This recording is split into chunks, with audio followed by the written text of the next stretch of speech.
Olá, tudo bem? Sejam bem-vindos. Sem enrolação, já vamos direto para o assunto do vídeo. Hoje eu vou estar falando sobre como foi a nossa conversa lá na ONU e qual foi o posicionamento dos Estados Unidos também por lá. E como um abraço apertado, às vezes pode ser um dos melhores negócios.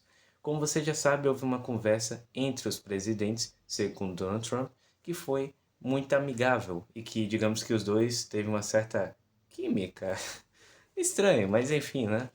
Isso fez com que o dólar renovasse as mínimas e a Bolsa de Valores brasileira renovasse as máximas. E tem gente aí já precificando, segundo alguns analistas, de subir a mais de 170 mil pontos.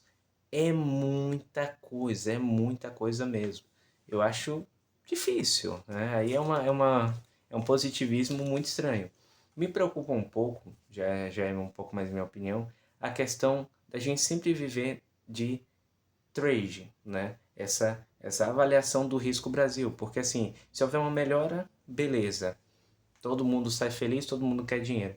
Mas se houver uma piora, não vai ser uma base técnica de uma ação, não vai ser a questão que as nossas commodities estão sendo valorizadas ou que as empresas estão gerando muito lucro. É mais sempre essa análise, né? Que é um país emergente, que tem chance de crescer e que, com a possível melhora no posicionamento político, faz com que a gente, consequentemente, gere esse trade, né? Esse rendimento a mais na nossa bolsa. É meio preocupante a gente sempre viver só à base de análise supérflua. Isso aqui vale uma crítica, tá? Mas vamos continuar. Como foi nosso posicionamento lá na ONU? Basicamente, houve muito julgamento, primeiramente, sobre a questão da faixa de Gaza, né? Já que, na visão política, Israel tem atacado muito a Palestina, né? Isso estou pegando como foi dito, tá? Não é minha opinião nem nada, é só como realmente foi dito. E, consequentemente, fez com que Israel saísse, né, do Conselho da ONU, digamos assim, deixou as cadeiras vazias, indicando aí uma possível repreensão, tá?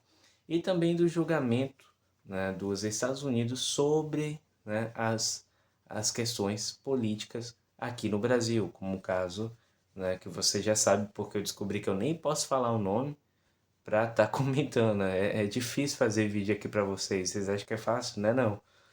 Mas você já sabe o que eu estou falando, né? Da questão do julgamento, se é que você me entende.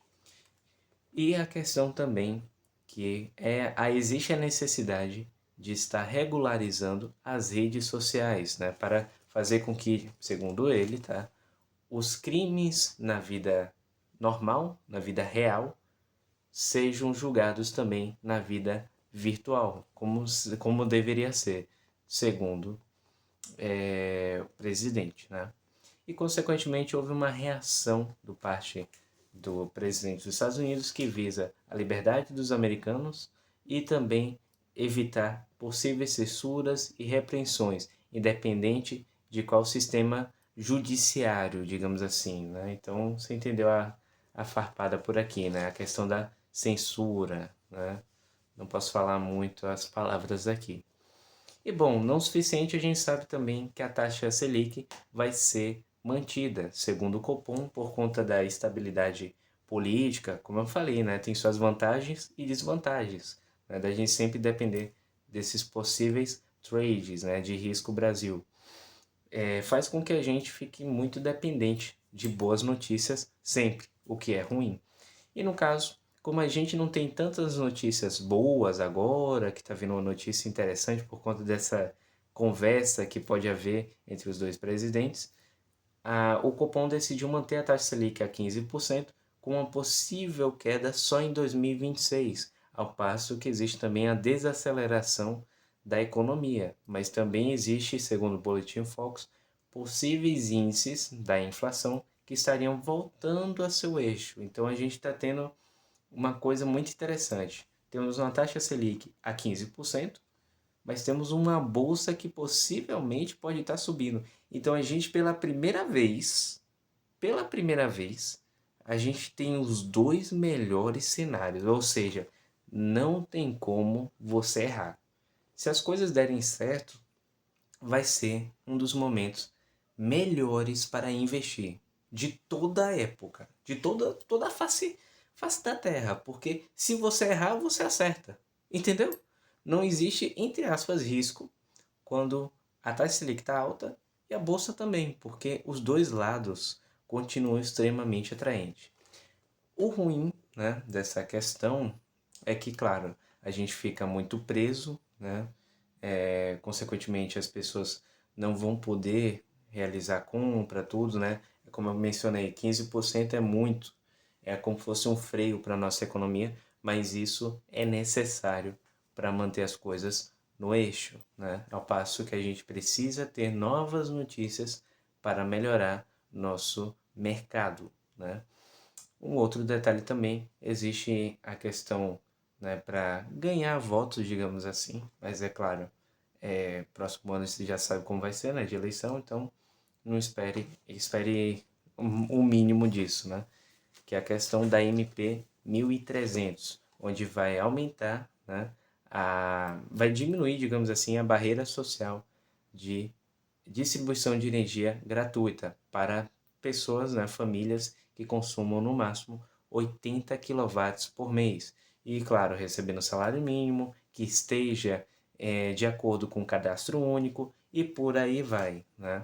Ou seja, uma medida para garantir possíveis votos definitivos no próximo ano. E como você sabe, por conta da PEC e da impunidade que pegou muito mal para quem votou, muito mal também para a direita, né? E com essa conversa agora com Trump, tudo, isso pode fazer com que dê uma mexida também no mercado não, nas nossas condições políticas do próximo ano, como eu havia mencionado. Isso pode ser de repente bom, digamos assim, dependendo de como é que vai ser essa conversa. Ou pode ser uma armadilha, a gente não sabe, a gente sempre fica dependente, né?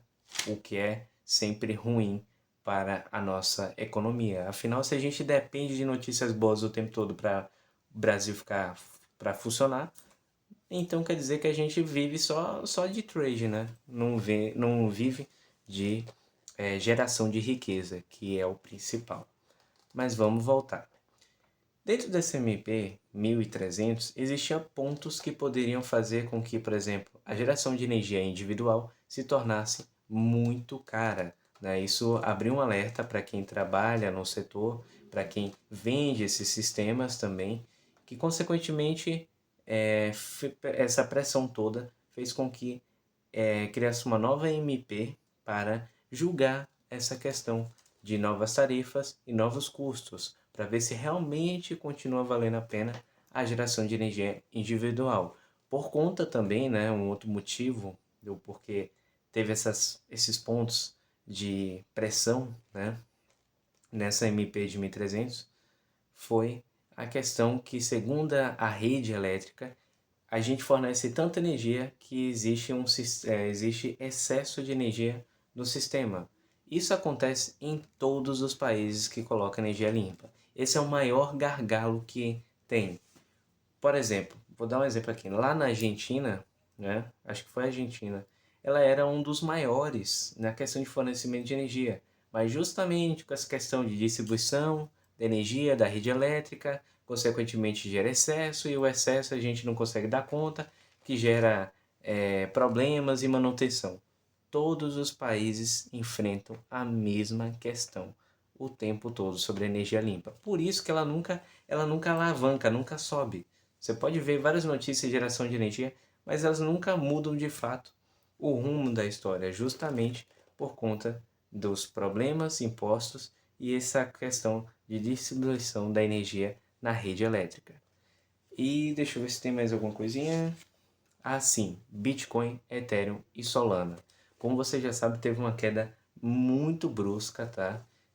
Eu fiquei pensando nas coisas que poderiam ser, mas eu vou falar por mim mesmo, né? Pensando aqui no que eu fiz durante esse ano todo e provavelmente os investidores devem ter feito a mesma coisa, que é a alavancagem, né? Com tantas notícias boas e a questão da queda dos juros, a questão também de ter que se arriscar para poder conseguir mais dinheiro, né? Conseguir mais retorno nos criptoativos, de repente pode ser que por essa alavancagem toda algumas pessoas não, a parte institucional tenha saído um pouquinho, deixando o varejo a ver navios, né? E aí você sabe que o varejo acompanha, né, toda a parte institucional, afinal eles podem ter gerado lucro, né? Porque é uma coincidência muito grande. Tava todos os mercados subindo e do nada todos caíram, né? Ou seja, uma queda muito grande em todos os ativos de uma só vez, tipo, uma paulada só. Então, isso indica que foi uma movimentação mais institucional, de repente, para geração de lucro e desalavancagem, né? E isso